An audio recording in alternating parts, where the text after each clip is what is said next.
Olá amigos, sejam bem-vindos a mais um vídeo do meu canal. Eu sou Lucas Knight e vamos falar de tênis. Casper Ruud vence Daniil Medvedev e avança às semifinais do Masters 1000 de Madrid. Esse é um jogo que eu estava bem curioso para assistir, né? Porque o Daniil Medvedev, obviamente, não é o cara que mais gosta do saibro e o Ruud se sente muito confortável nessa superfície. Os confrontos em quadras duras obviamente eram muito favoráveis ao Daniil, mas essa era a primeira vez que eles se enfrentavam na terra batida e o jogo foi melhor do que eu imaginava, embora eu acho que o Medvedev, assim, ele tenha surpreendido pela maneira que ele foi pro jogo, bem mais agressivo, metendo a mão na bola, mas acho que faltou um pouquinho mais de equilíbrio, entende? O Daniil, obviamente, está sentindo necessidade de ser mais agressivo e mais ofensivo, eu não acho que ele está errado em fazer esse tipo de abordagem, inclusive acho que, assim, se ele conseguir fazer o forehand dele um pouquinho mais consistente, né? Porque tem horas que ele consegue ataques lindíssimos de forehand, mas tem horas assim que a técnica dele é um negócio assim,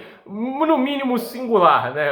A técnica de forehand do Medvedev, ela é única pro bem e pro mal, né? E assim, tem horas que a bola sai perfeita, né? Velocidade, profundidade, mas tem horas que a bola sai com um contato ruim, aí ela fica curta, flutuando, o que ajuda muito o Ruud a ganhar a quadra, né? E assim, eu acho que hoje, para mim, o principal problema do Daniil foi as devoluções, né? Porque ele tentou ser agressivo desde o primeiro momento, ele quis tirar o domínio do ponto da mão do Casper e ele não conseguiu, com as devoluções, incomodar tanto o Ruud quanto gostaria. Isso porque o Ruud sacou muito bem, conseguiu usar bem esse saque kick, colocar a devolução alta demais para ele. E eu acho que o Medvedev não quis ficar tão atrás do fundo, né? Porque ficando muito atrás do fundo de quadra, ele não tinha garantia de ter uma devolução agressiva e ao mesmo tempo, né? Tipo, mais que ele conseguisse um ponto de contato melhor, ele tinha esse receio das curtas acabarem machucando ele. Mas de qualquer jeito, né? Eu acho que o Medvedev pode olhar o copo meio cheio, porque eu acho que ele jogou bem melhor do que ele vem jogando nessa temporada. Senti ele se movimentando melhor, batendo melhor na bola também, né? Óbvio que ainda acho que falta mais backhand na paralela,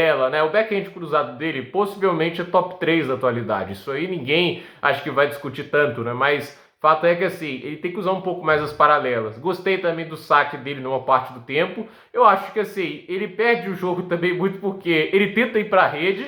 Eu acho muito engraçado, né? Que o Daniil Medvedev, né? Eu fico pensando aqui que eu critico às vezes a Beatriz Haddad Maia, que ela vai pouco à rede, né? Porque ela é duplista, né? Ela tá jogando na rede com muita frequência nas duplas e ela voleia muito bem. É por isso que me frustra, né? Ela é tipo no futebol, tem o Jadon Sancho, que hoje é o jogador do Chelsea, emprestado pelo United, né? Ele chuta muito pouco, parece que ele tem aversão ao chute, mas toda hora que ele chuta, ele faz algo impressionante, né? Um dos gols que ele fez contra o Ipswich é um negócio bizarro, você fica pensando, por que o Safato não chuta mais, né? Sabe chutar bem pra caramba, né? E a Beatriz não vai pra rede. O Medvedev é um voleador muito limitado, mas ele tá indo pra rede, né? E eu acho até que ele conseguiu uns voleios legais, né? Mas não tem a firmeza, né? Não tem a mão de um voleador, né? Se ele melhorar isso, né? Se ele melhorar esse voleio, né? E conseguir ser um pouco mais letal no fundo, ele volta pro top 5, porque eu ainda acho ele extraordinário se defendendo, ser sólido demais, contra-ataca muito bem. Se ele, obviamente, manter o saque firme, né? E eu acho que o saque dele também é um negócio muito 880, ou vai muito bem, ou vai muito mal, ele volta. Eu acho que ele tem um teto de produção gigante, né? Não é à toa que o Daniil ano passado, mesmo no ano que a gente possa considerar ruim pelo que ele já produziu, ele conseguiu uma vitória contra o Sinner em Grand Slam. Então assim, né, dos tenistas que ganharam do Sinner em Grand Slam foi quem? O Alcaraz em Roland Garros, teoricamente na superfície que ele joga melhor, e foi um dia muito ruim assim de tênis dos dois, né? O Sinner errando demais, né? Agora, o Medvedev ganhou um jogo muito bom até, se a gente parar para pensar do Sinner, mas ele jogou muito bem, né?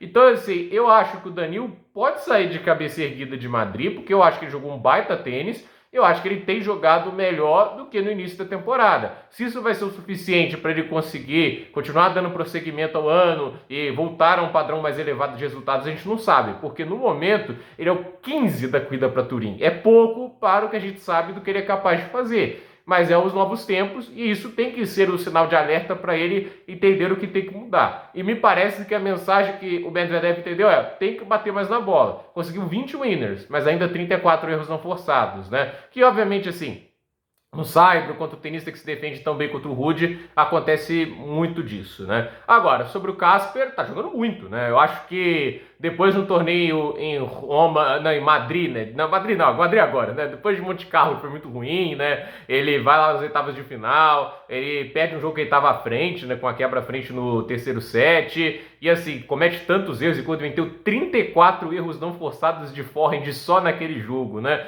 E assim, ele vai em Barcelona e também joga muito mal, né? Aí a gente fica pensando, pô, esse ano do Ruud tá ruim, né? Tipo, porque se no Saibro ele não tá conseguindo produzir, como é que fica essa temporada pra ele? Mas ele dá uma reviravolta em Madrid. A gente sabe que ele joga muito bem de saibro, né? Ele tem muitos recursos que encaixam bem. Esse jogo de muito giro dele para quadras duras e de grama, né? Como ele é unidimensional, ele não é um cara que varia muito para tipo, jogar mais reto, né? Ele tem essa dificuldade de bater mais reto na bola. Então, assim, isso acaba sendo um problema para ele em outras superfícies. Só que no saibro isso acaba sendo muito menos requisitado, né? Eu acho que, assim, ele tem um forehand que contra-ataca muito bem, em que ele consegue bater bem em movimento, né? E isso é o que ele precisa mais, né? Ele consegue manter a agressividade mesmo em defesa e movimento. E hoje ele conseguiu jogar bem, né? Hoje ele teve, obviamente, um duelo diferente do Fritz, muito mais de paciência, de esperar o momento certo para atacar, porque do outro lado é um tenista muito mais sólido, menos poderoso nos ataques, mas ao mesmo tempo se defende muito melhor, se movimenta muito melhor. Então, assim, é obviamente uma dinâmica de jogo completamente diferente e que ele não poderia, obviamente, dar margem pro azar, né? Ele não tá enfrentando um bobão, né? Um cara que já ganhou o Masters 1000 de saibro, né? O Daniil Medvedev. Algo que, por incrível que pareça, né? O próprio Ruud não fez, né? Se a gente pensa no saibro, obviamente o Ruud é um tenista melhor que o Medvedev, mas o maior título do saibro é do Daniil. Então, assim, se o cara já ganhou um Masters 1000 no saibro, né? Você já ganhou de nomes como Djokovic, Zverev, Tsitsipas, Rooney no saibro, você não pode subestimar um cara desse. Então, assim, esse jogo não poderia ser tratado com displicência e o Ruud fez assim. E o segundo set estava muito difícil, mas ele aproveitou a única chance que apareceu para ele maior ali no finalzinho da parcial para conseguir quebrar. E na hora ali do game de fichar, eu acho até que ele jogou 15 iguais ali de uma maneira um pouco errada, né? Tentou jogar no corpo do Medvedev, ele deu uma passada incrível, porém continuou sacando bem. Eu acho que dessa vez o Ruud não se intimidou nos momentos de dificuldade, né? Eu acho que assim, no Monte Carlo, ele foi péssimo contra o Popyrin nos pontos decisivos, assim, muito erro, forçava a barra demais, né? Não esperava o momento certo, foi muito ansioso, e isso contra um tenista que também tinha muito poder de fogo, né? Agora ele enfrentou um tenista que, ok, tem lá seus probleminhas, não ser um cara muito letal, mas é obviamente um tenista que poderia incomodá-lo até pela solidez. Foi um jogo muito bom, acho que o tênis de alta qualidade e uma bela vitória para o Ruud, que agora espera o vencedor de Mensik Cerúndolo. E assim, Mensik, sacador de muita qualidade, é o melhor sacador do torneio até agora, pelas métricas. Eu acho que o jogo do Ruud contra o Mensik tem que ser pelo forehand, né? O forehand do Mensik é muito, assim, de colocação. Ele tem mais dificuldade de gerar a potência pelo forehand dele. E a gente tem o Cerúndolo, que não é um super sacador, mas está fazendo uma temporada muito boa. Acho que grande influência do trabalho do Pablo Cuevas como técnico. Era um saibreiro nato, mas que acho que tem ajudado a resolver alguns probleminhas no jogo do argentino que estavam sendo muito assim, impeditivos e barreiras para que ele fosse mais além nas temporadas anteriores. Então, assim, curioso para ver, não é jogo fácil do que vem pela frente, mas assim, o Casper Ruud, para mim, tem a melhor chance dele ganhar um Masters 1000 na carreira dele, porque assim, tá jogando o melhor tênis dele no ano com facilidade, e acho que assim, os jogadores são acessíveis comparado ao que a gente viu em outras oportunidades, né? Então, tem que aproveitar a chance o Ruud, né? Se ele não ganha o Masters 1000 agora, né? Fica assim, vai perdendo mais uma oportunidade, nada garante que Roma vai ser mais fácil, então assim, vamos ver. Ele se adaptou bem a Madrid e até agora tem jogado muito bem. Então, gente, por esse vídeo é isso, dúvida nos comentários, deixe seu like, se inscreva no canal, compartilhe esse vídeo e até o próximo vídeo.